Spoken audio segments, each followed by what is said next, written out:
Halo semua penonton saya dimanapun berada, jumpa lagi dengan saya di Lester Bruto Channel. Video-video kami berikut ini nanti akan terus membahas tentang mas kawin pak-pak. Sebelumnya saya sudah pernah membuat video panjang tentang perkawinan dan jenis-jenis roji.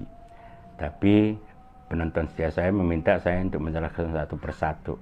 Jadi kali ini saya coba sedikit jelaskan tentang mas kawin atau kaing atau roji yang disebut dengan upah turang. Upah turang itu tidak boleh diterjemahkan secara letter leit, karena kalau diterjemahkan nanti jadi kesalahan ya. Jadi upah turang dalam konteks mas kawin itu adalah salah satu jenis mas kawin yang diberikan dan diterima oleh saudara kandung dari ayah. Saudara kandung dari ayah pengantin laki-laki dan pengantin perempuan. Yang menerima roji adalah ayah dari saudara perempuan. Yang membayar adat roji, upah turang itu adalah ayah dari kandung dari pengantin laki-laki. Jadi kalau selama ini upah turang itu diberikan kepada abang kandung dari pengantin atau adiknya, itu sebenarnya adalah salah, artinya melanggar aturan adat. Jadi dengan kata lain yang menerima itu adalah saudara kandung dari pengantin perempuan, dan yang membayar adatnya adalah saudara kandung dari ayah pengantin laki-laki. Apa yang diberikan dan apa yang diterima?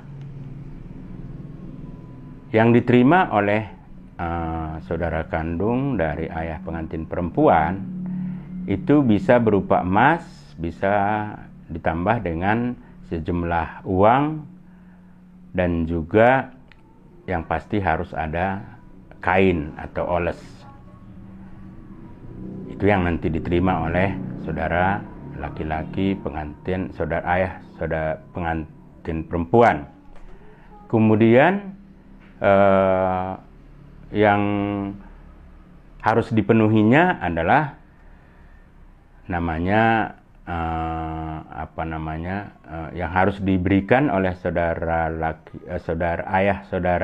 ayah dari pengantin saudara ayah pengantin perempuan tadi adalah haliu, ya, ditambah ayam, ditambah beras, tipa-tipa, pisang, dan mungkin juga lemang, ya.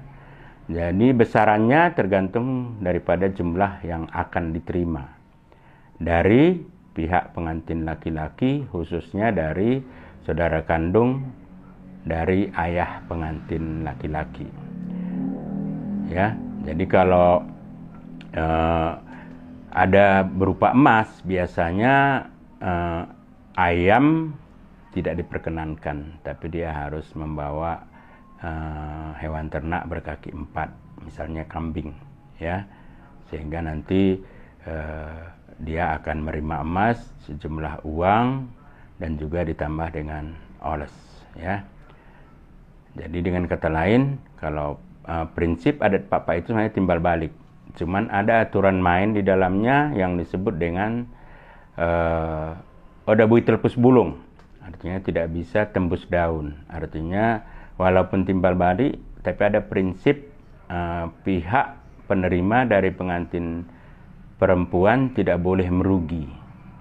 Minimal pas-pasan, tapi itu pun sebenarnya tidak baik. Harus adalah sisa daripada sejumlah pengeluaran dari saudara atau pengantin dari pengantin perempuan tadi. Mungkin itu saja yang bisa kami jelaskan tentang upah turang yang selama ini saya lihat banyak prakteknya salah, karena yang menerima atau yang membayar itu adalah saudara laki-laki pengantin perempuan atau saudara laki-laki pengantin pria. Seharusnya itu adalah saudara kandung dari ayah pengantin laki-laki maupun perempuan. Mungkin begitu saja video singkat kita ini, mudah-mudahan manfaat, dan jangan lupa like, subscribe, dan share biar kami lebih bersemangat dan video kita ini akan konsisten. Juan Jua Banta Karina, Oang.